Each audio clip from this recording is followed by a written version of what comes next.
Yo yo, what's going on everybody? This is Left Unsaid, back again with another bot breakdown.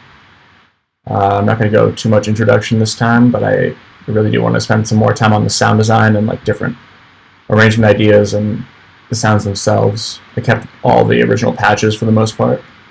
They're just frozen, so kind of like to spend more time on that for the angle of this breakdown today. So, as you guys already know, the sample, the legend, the Queen, Rebecca Black, blessed us with a nice kind of half an acapella, like a little verse idea.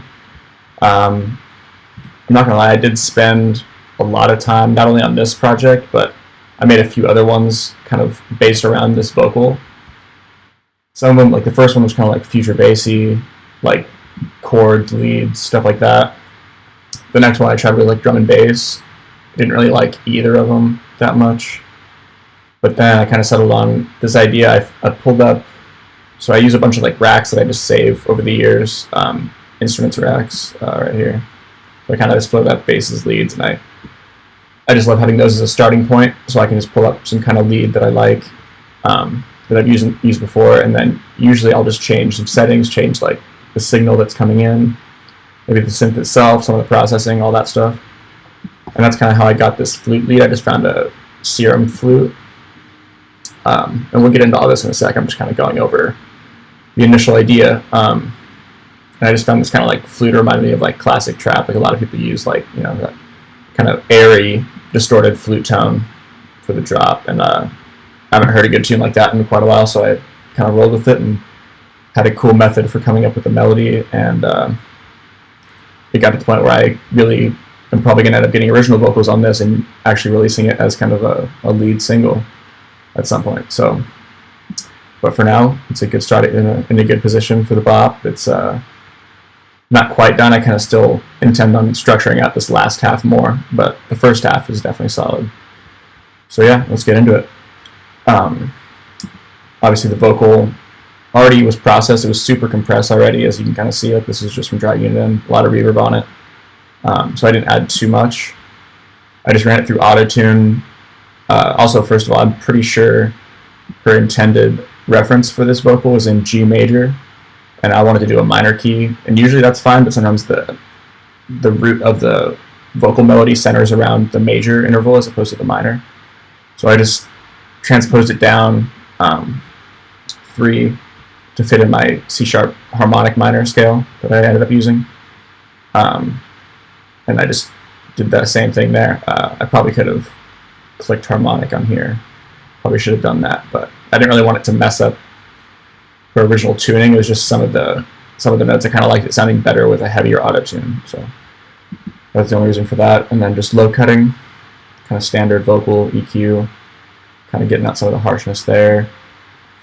I got these like F9 racks that are super good. They kind of have like, I found it on Reddit actually, but they're really convenient. It's all Ableton stock plugins and really versatile. This one's the Vocal Sonics one, which has like, as you can see, they're all labeled nice and neat with what the knobs do. But they have a bunch of other stuff here. Let me see if I can find them. So yeah, they got like mastering racks, bass, channel strips, drum processors, instrument racks, and vocal mixing racks. I like making these myself too, but when I found these, I was like, oh, this is kind of nice. A new take on some processing racks, so I just used these out for this. It's not doing much, it's just clarity, air, just kind of bringing out some of the stuff back that I EQ'd. Tried Alta Boy, didn't work, because if there's probably some harmonies, and when there's polyphonic signal going into Alta Boy, it tends to mess it up. So another EQ, kind of dynamic. And without all this stuff, it does sound more or less the same. It's just getting it kind of beefed up to fit with the rest of the track. Take a good look at yourself. So balancing out the tonal balance of the vocal, just kind of bringing out the highs, ducking the lows. And again, and then just a little bit of room reverb at the end, also on Ascend, that's kind of getting automated. So Moving on, I just resampled parts of her vocal and kind of made some ad-libs, some of these like reverses here. Super standard. And then these were kind of cool. Took Altar Boy. This is like a vocal chop rack. I use this. I probably showed this in other breakdowns too. It's the same thing. Just some change settings. I like doing the up 12, down 12 because you kind of get just a weird tone out of the vocal, driving it pretty hard. Valhalla Vintage, delay, OTT, more delay, compressing, and then just the band pass. Kind of end up getting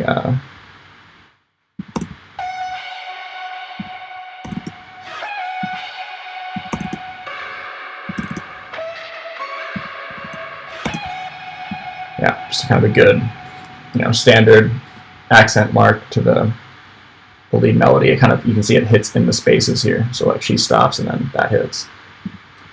Yeah, and then just more of the vocal kind of repurposed for a build.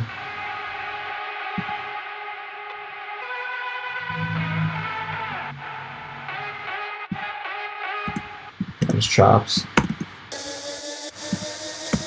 Vocal riser. So that's pretty much it for the vocals. What I started with for the idea of this is this vocal combined with these chords down here.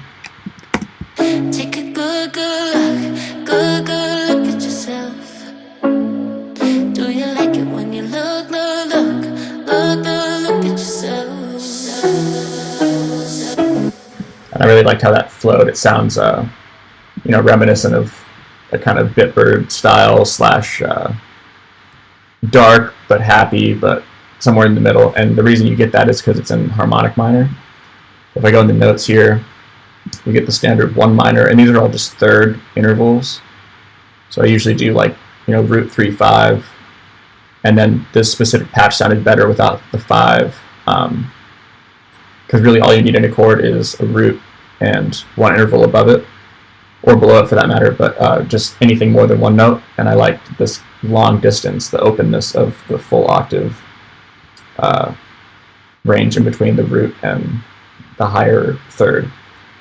And what makes this harmonic minor is normally in C sharp minor, you wouldn't be able to use the C. And I use the C here. So that's kind of where you get that major 7 going back to 1. Obviously it's inverted because traditionally you put the, the A flat up there and then the C below it. But, the inversion kind of, it's the same tone really, it's the same chord. So together, we'll look at this patch. I've been liking sounds like this a lot lately. It's super simple, super easy, Serum patch. I usually just take 1 voice on each and flip through. I usually start with basic shapes, and if it's not interesting enough, I'll just flip through some random wavetables until I get something slightly more characteristic. And then just kind of shape the envelope, make it go with the filter. Sometimes I'll automate the position of it. So, and then detuning these can give you, more organic analog sounding results. Sometimes like putting a little slow rate LFO, you can drag maybe this on there and kind of make it a subtle vibrato. Also sounds nice and natural. No effects, nothing crazy.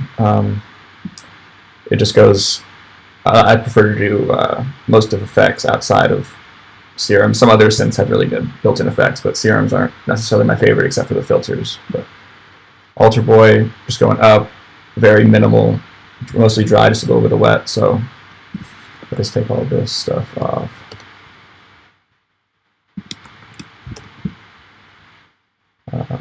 Yeah. So with it, it sounds a lot like just what you would expect that Serum preset to sound like. It's just wavetables with the envelope. That adds like a weird kind of high-end, kind of crunchy a little bit. This LFO, this is kind of doing what I was talking about. What you could do in Serum is just kind of, it's a tremolo really, so it's automating the volume at an 1/8. Kind of just gives it some extra pulse. This parallel rack, I got some RC20. The bit crusher module of it here is kind of just adding a little bit more of kind of what the RC20 is doing, or the Ultra Boy, excuse me, just kind of that crunchy high end. And a really short decay, 50% wet reverb, also with the flutter. But that's not on the signal, that's on the parallel chain here. And it's just kind of using the highs. Kind of add some space and depth to it. The other one's just dry. Next, kind of an aggressive reverb, just pulling out lows, pushing highs. 5 Filter Pro R, definitely one of my favorite reverbs at the moment. The multiband compression. I tend not to like OTT for sounds like this because, look, I'll show you the difference with the same settings. 4.7. This one. Even if you pull the time down, still just like, it brings out everything you don't want in like a chord patch, so that just kind of pushes it, makes it a little more even. Another round of compression with the glue, just soft clipping, adding volume, and then another kind of a bandpass deal, and then the imager up top just for stereoizing the whole signal a little bit because there's a sub underneath.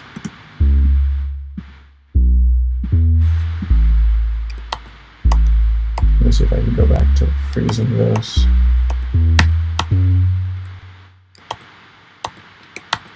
How many times I gotta press Command Z? There it is. Alright. Sub layer. Again, same patch. Same envelope, I should say. And then just sine, triangle, probably a little bit of distortion, no, not even in there, just saturation. And together that really fills it out. Yep. Next, taking just the top note of this, so the bass was the sub, and layering the top note with a little bell thing.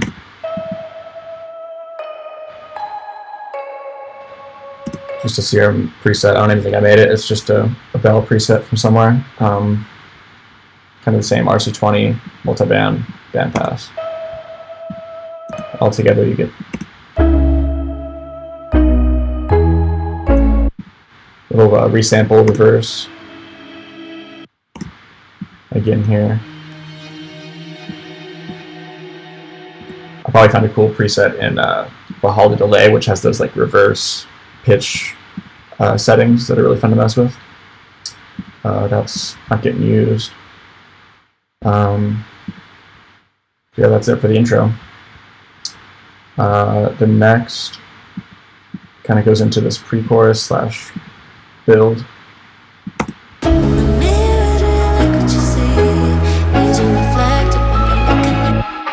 So that's where you start to get that come in, the flute.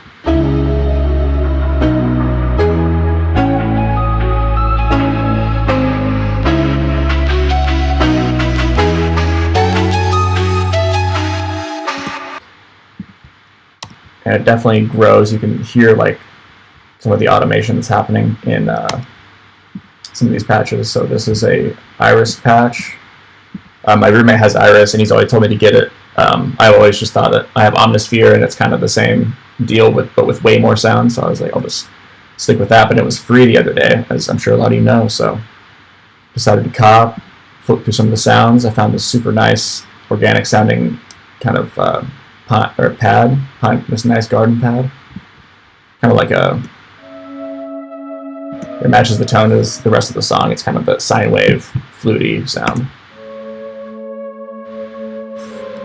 And that's just getting high-end boosted over time. This bass comes in, which is similar to the one we had in the first part of the intro, but then this one is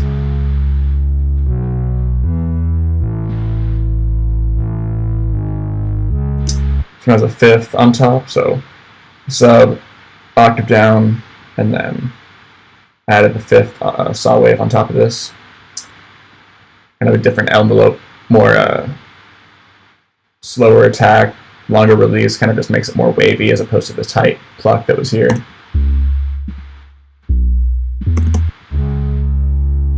It makes it sound like it's growing. In the build, you get the one, so it's pitching up a few semitones with some endless smile, OTT driving it, and then auto pan spinning out. And then a high pass. Yep, pretty straightforward. And then, let's see, let's get into the interesting part, this drop lead here. This is kind of the main reason I wanted to talk about the video, this, and then the sub too. I kind of am taking a new approach with sub design lately, but we'll get into that in a sec. So this is, I have this rack that's kind of like a trumpet pluck, kind of Drolo sounding thing, that's why it's called that, but obviously this is the flute. This is what I was talking about earlier, where I just kind of make a rack, and then I found this Flute Serum preset. I was trying to use a contact one, but as a lot of you probably know, the contact doesn't usually have as, it doesn't quite work like a synth, like there's less control in some of the parameters, so there's just a flute sample dragged in to the noise oscillator here, and that's, the oscillators are actually off, it's just that sample getting run through some of these effects, just some compressors, delay, reverb. And there's a really tight kind of pluck envelope, but this envelope 1 here is this sustain is mapped to this, and sometimes that can be a really fun thing to automate, because instead of like changing, like, you know how like in a future bass you would have like the envelope, sometimes it's like longer, it's like a quarter note or eighth note, kind of change the rate a little bit. This is like a similar way of doing that, but with like a pluck, so it gets tighter or longer whenever you decide to automate it. So it kind of does that here in this drop. You can kind of see I messed with the shape of the how tight or how long the pluck is.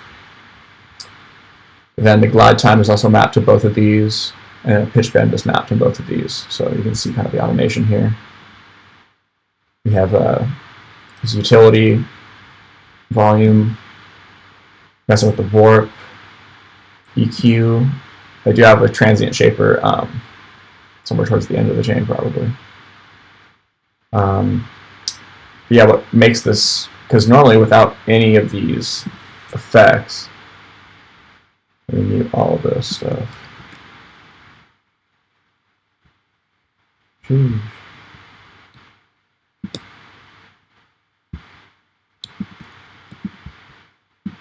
Might be harder than I thought. I guess they're all kind of wrapped up, so it makes it tough to, let's kind of go individually here.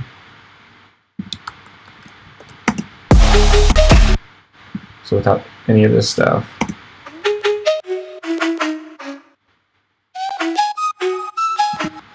super basic, that's what the flute sample would sound like out of Serum, and then layered with it is like this kind of guitar pluck, same thing, put in the sampler.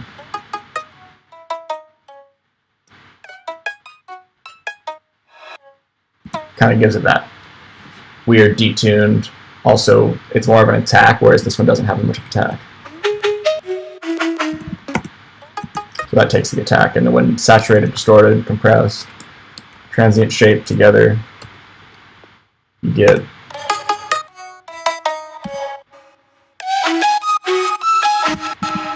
the same thing as the chords, kind of just a slight pitch, low, dry, wet with Alter Boy. Some trash too. It's one of the stage things, and I've been loving this recently. Where, or sorry, I didn't do it in this, but there's a setting here like the convolution reverb. I've been messing with that a lot. So I'll show you kind of the way I've been using it after we get to a different sound. Parallel reverb. Let's see. Oh, there's another cool trick too. So like, obviously it's parallel, so you get the 100% wet reverb, but it's getting LFO tooled to the signal itself, or it's kind of just pulsing at a quarter, which most of the feeling of the tune is kind of in quarter notes. So that's how I determine what rate to put it at. But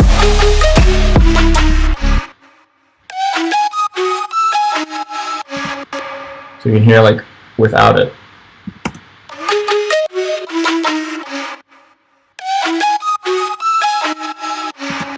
The reverb sounds like it's kind of more on the what do you call it? Here, I don't even think I muted that actually.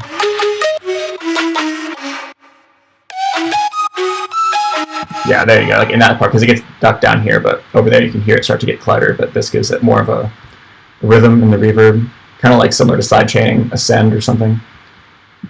And then next, there was some kind of rig. Yeah, this also a cool trick, putting guitar rig in a parallel chain, just to add more grit and characteristics to the sound. So I honestly could not tell you what preset. Loud mix, I guess. Just kind of compressing EQ limiter kind of just gives that more of a guitar process tone. So if you solo this,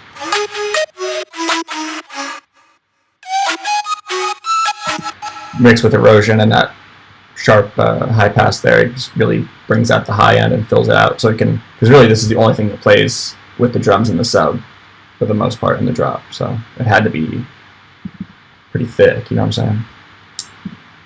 And soothe, just because it can get out of hand, or compression for the reverb throws, and for it to come in more reverb and get drier as it goes.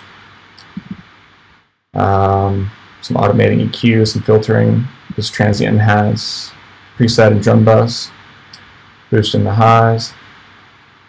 All together. Let's see, is there anything left off? Nope, that's pretty much it.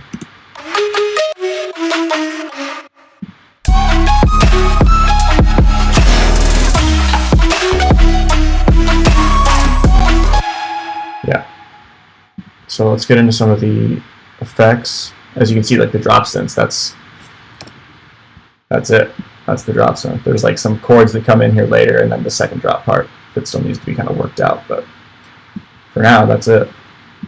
Yeah, if you've listened to any of my stuff before, you know I'm big on effects and layering up and getting it to sound full that way, as opposed to having too much unnecessarily MIDI-driven or melodic elements. I like to kind of give the sound or the song itself like a space or an atmosphere. So obviously classic vinyl crackles, and then some more kind of vinyl-y. I think this is actually one of those like old film cameras that you spin the reel when it starts going.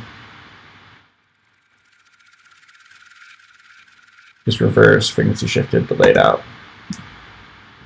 Some New York City ambience. I'm sure all you New Yorkers would appreciate that right there. Sounds like you're in the park or something. Distant people around. And then some of this Virtual Riot atmosphere. I recently found this Virtual Riot pack on Splice that has like a ton of atmospheres, and I usually like making them myself sometimes because you can kind of you can resample reverbs from the tone of the whole song, but I found some really sick sounds in there, so I just picked this. Pretty much ducked it totally out, even though you'd think that would make no sound, but it still does. Just kind of keeps a stagnant note going through the whole time. Some impacts. Classic trap siren in the rise. Some stuff's going down, some stuff's going up.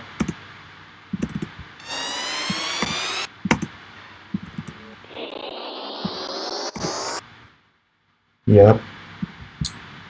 And then, let's see, anything I'm missing in here?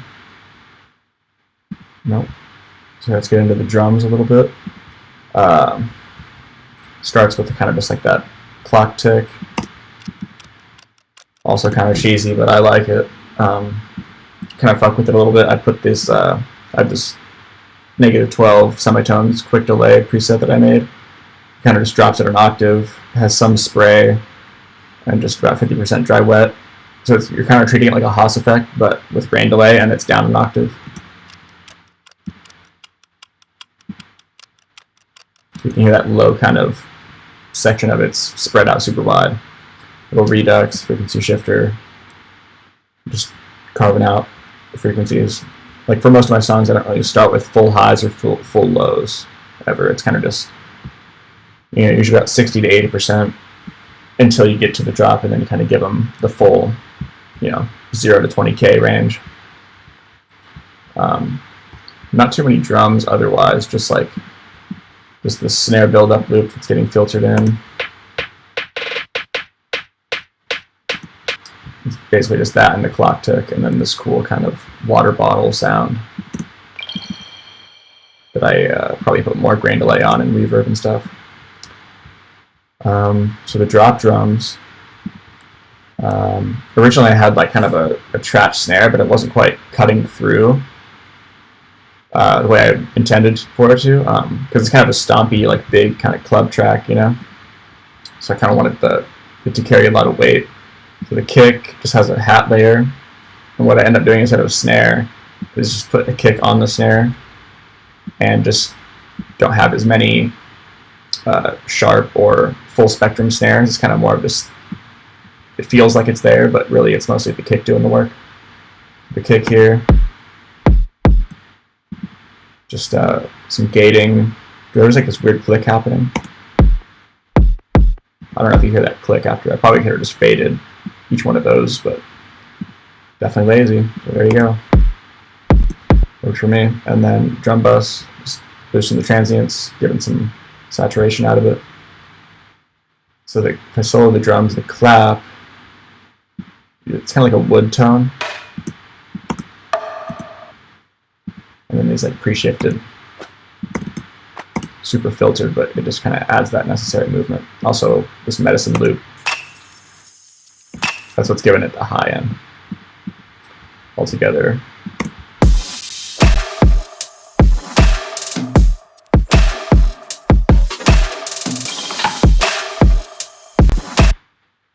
Yep, and I kind of like the way the not only felt but sounded with the kick on the snare. I usually don't do that as much, but I kind of liked it. So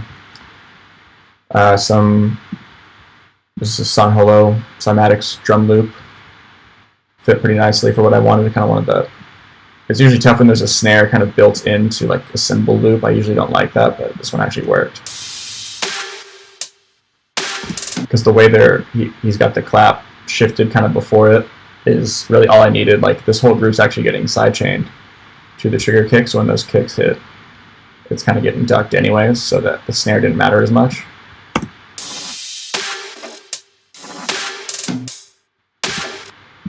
Layered with another loop that I made probably a while ago, just kind of has random bits of noise and hi-hats.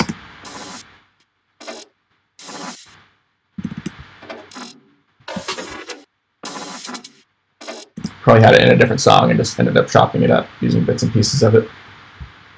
Some hats. It's kind of fill here.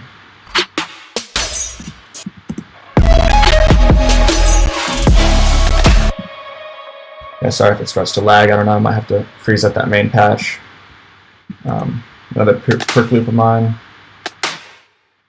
It's kind of like those marching snares that are kind of putting that rhythm right before each snare. And then some fill. Yep, some marching snares and claps.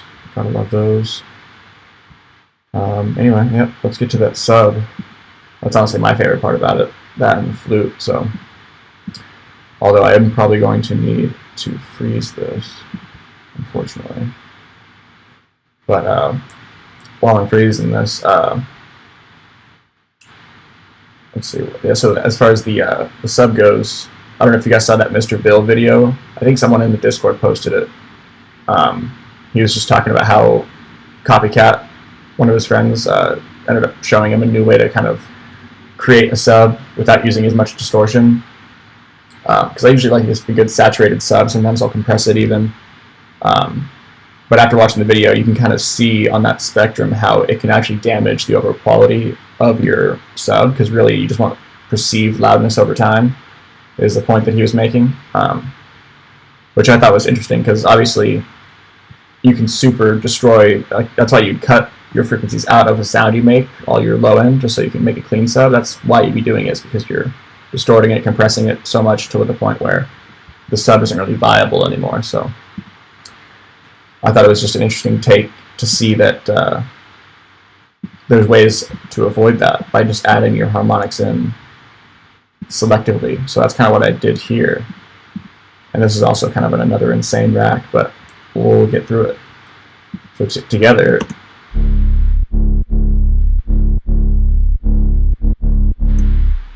you might think that it sounds just as thick as like some like really well-made 808 sample from Splice or some sample pack, and I definitely agree. I feel like you could find something that would work, but I just wanted to try this method that Mr. Bill was talking about. So I use Substance for my lowest sub.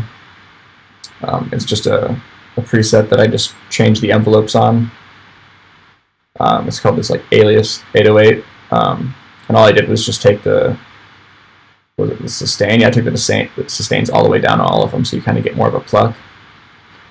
Sticking with the pluck theme of the whole song, pretty much every sound in here is a pluck, more or less, or at least enveloped to some degree. And then this is getting saturated, and then EQing out this whole area here, which looking back I probably should use like a Pro Q linear phase if I want to be doing it proper. But yeah, so I found, and this hits pretty much the root note the whole time, which is the C sharp. So I wanted it to be able to hit this fifth, this A, but not by adding another oscillator that's a fifth, or by saturating it or boosting the fifth, but I took a serum, put it up 7, which is the fifth, and then just isolated that range, hence why I ducked that range here. And the serum is just, let's see, just one of these kind of in between a square and a sine. And I took the same, I just found the settings in that contact and just copied these to be the same. You get this. So like by its own, it sounds kind of weird, but if you kind of think about it in context, like that sounds kind of like what you'd be getting when you distort an 808. Like you kind of get that pitch envelope and that higher tone. Put these two together. You might not think it adds too much, but when you take it away,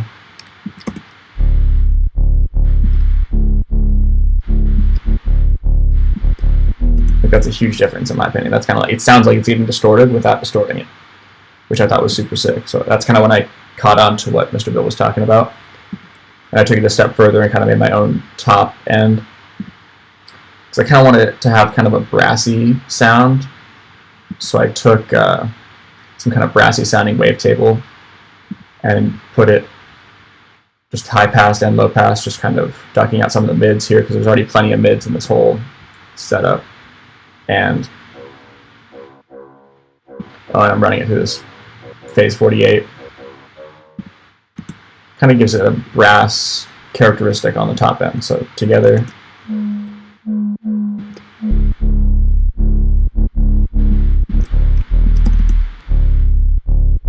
Whereas that in itself is a good sub, and that's kind of what you'd be getting otherwise. Or you have to be pushing it really hard, which I didn't want to do either. So I just wanted to share that kind of idea with you. I thought you might have take some interest in trying that out yourself. Next was that trash technique I was talking about. So for this, it's another parallel chain that's just bandpassed. And that's where I'm getting all that width. So I am distorting it a bit. But really, I'm using this convolve, and you can do this separate and watt and width. And I don't know why I never used to mess with, except a lot of the presets in here that come stock usually are not what I'm looking for. So I've usually just used it for this, where I just kind of pick my own kind of distortion stage, maybe do 2, maybe just do 1, dial in the drive and the mix, and then call it a day. But I'll be getting into this as like a parallel idea. Instead of putting an imager or delay or reverb or whatever, I guess technically this is kind of a reverb. I think they're using impulse response here. I could be wrong, but that's kind of what it seems like. So yeah, just pick one of these files and then kind of spread it super wide and layer it, and you kind of get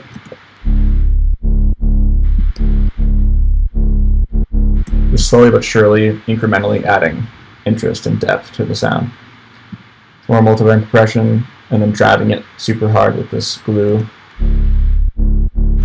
DC filter, bass mono, ducking a little bit of that 100 because it got a little crazy. So with the drums,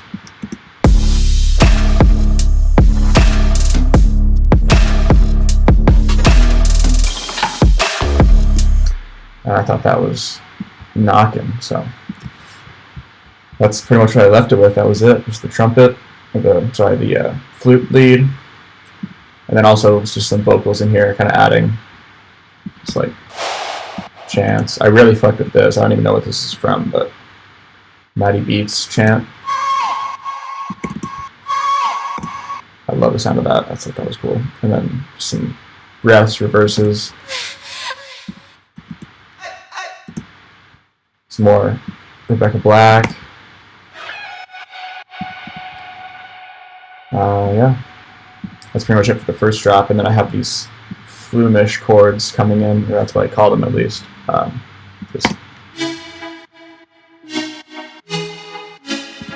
That's the main one, and then the top layer. We'll go into one of these here. You can't even tell you how many times I've used this pretty much same rack, with the only change being the wavetables. So you should just pick some wavetables, in this case square, the Juno at the low position, and just a little envelope LFO here.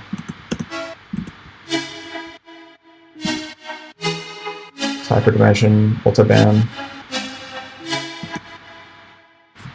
And using the sub oscillator for me also helps with chords too, because if you hear the, I love the tone that brings to the whole thing, because without it, it sounds thin. Like it's not thin, it's just like all these voices are spread so far that you don't get any clear distinction down the middle, and this helps bring that.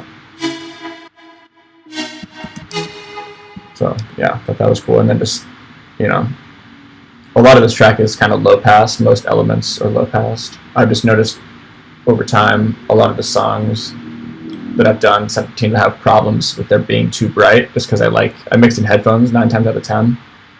And sometimes it's easy for me to get carried away with exciting things or adding too many high-end heavy elements into a song. Some of that could be with ear fatigue, some of it could be with the headphones I got. But I've just found the way to correct it is just kind of pick and choose which ones do need it, or just add separate white noise. But then all the main elements kind of rolled it off to taste. So I thought that was also helpful. That's been helping my mix downs a lot lately too. And then yeah, this flute kind of makes it come back with some of these elements.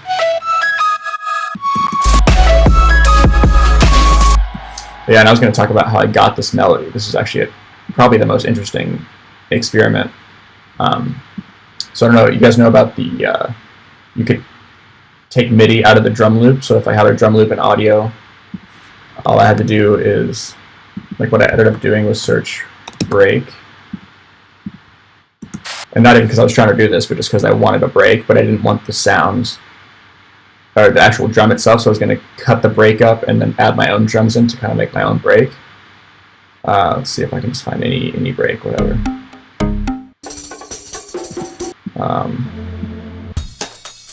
Sure.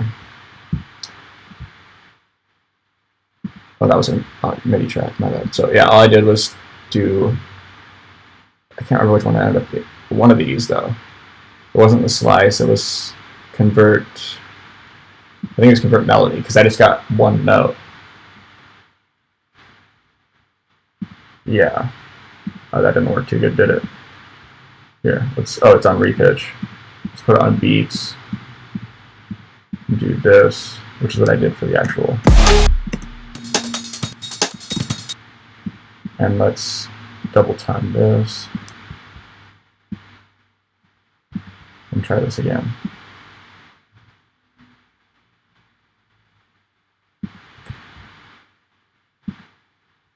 Damn, still.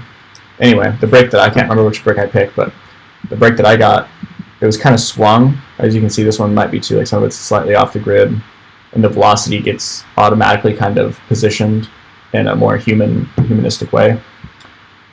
And all I did was I ended up getting this MIDI, but all the notes were just on C.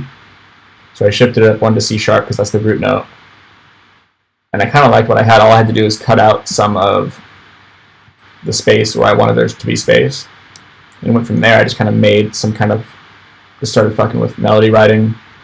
Obviously adding these like jumps and like with the portamento. I always love doing like, you know, swing up to that note, so you kind of get that little flam.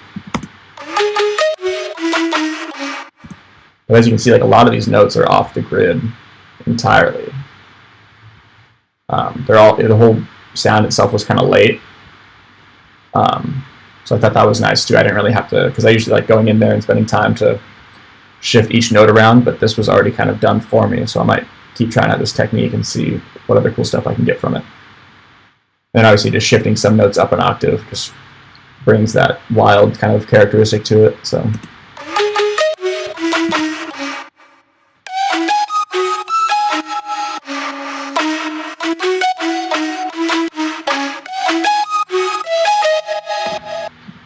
you probably get like the reverb throws, there's like some throws and stuff, and then this down here just got resampled. Threw some Portal on it and pitched it down, called it a day. Obviously some reverb as well. I can delete this, don't need this anymore. But yeah, I thought that was a super cool way to kind of get at least the rhythm of an interesting melody by using a drum break. Or you could do a hi-hat loop, you could do whatever for that matter. Let's see. And the breakdown.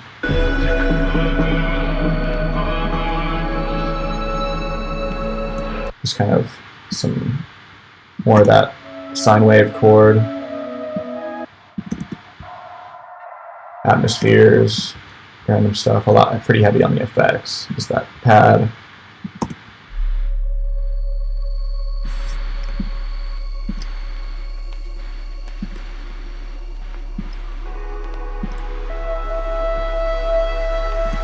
Obviously, that's kind of most of what that whole section is the effects. Kind of have this cool ring out also from this snare, which is just pitched down an octave, reversed with some Portal, and then some of the glitchy presets in Portal as well.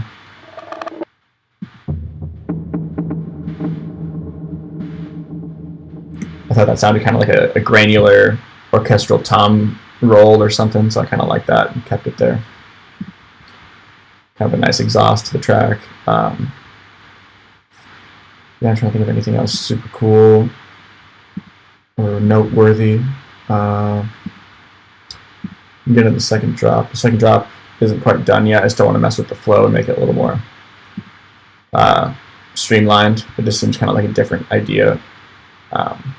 Also, the build is kind of a copy and paste, which I kind of like it to be more, have to be more anticipation coming into the second drop, but it just starts off with some kind of bass one shot that I found, probably added some plugins on, some delay, reverb throw, frequency shifter, and then this stuff is actually a resample of that flute pluck that I just trimmed down.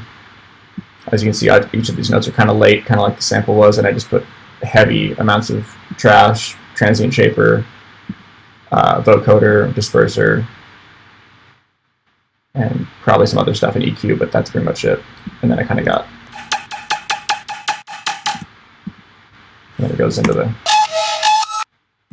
so I think I just took like something like this, and then just pitched it down, put disperser, kind of makes it sound like more like a synth pluck. So I kind of get a call and response between these two.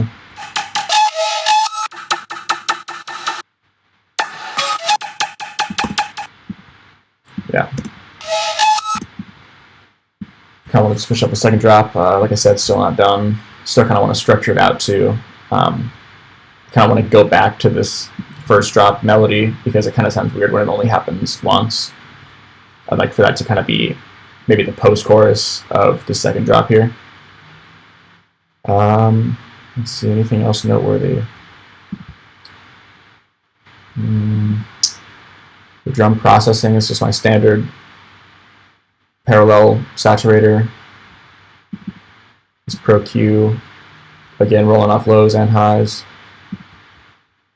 Full parallel, classic, works great for drums.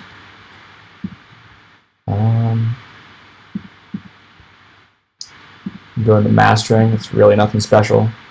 Just a DC filter, turn the gain up a little bit, just kind of gain staging. As you can see, I put all my tracks down 10, which gives me headroom.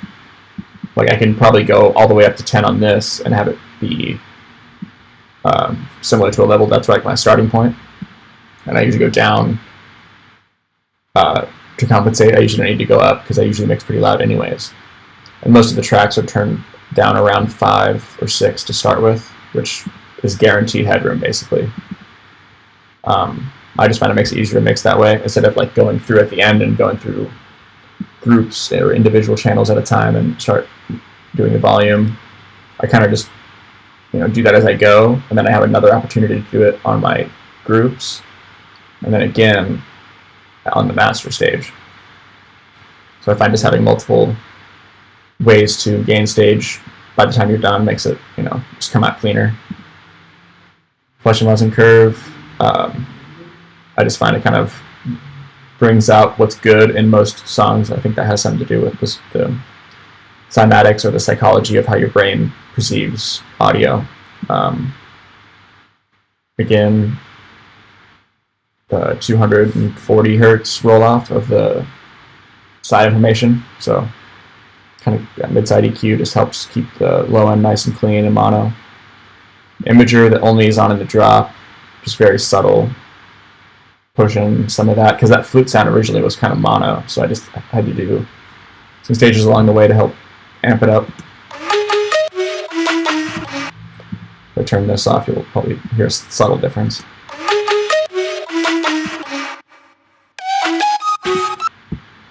Difference or not, it's subtle. And then just 2 limiters. This is kind of my standard setup for most things. It's just the transparent setting, pushing it just however much it is necessary, and for this case obviously not much at all. And then the practically clipping preset just going up again. I don't know what this reads out at. Let's check.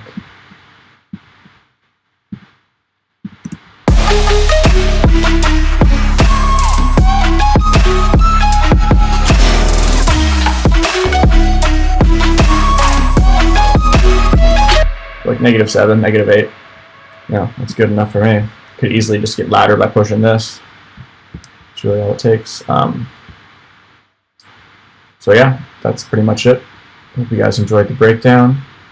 If you got any questions about any other sounds or have anything you want me to break down in the future, just let me know. Looking forward to this week's battle. I'll see you guys in the chat. Peace.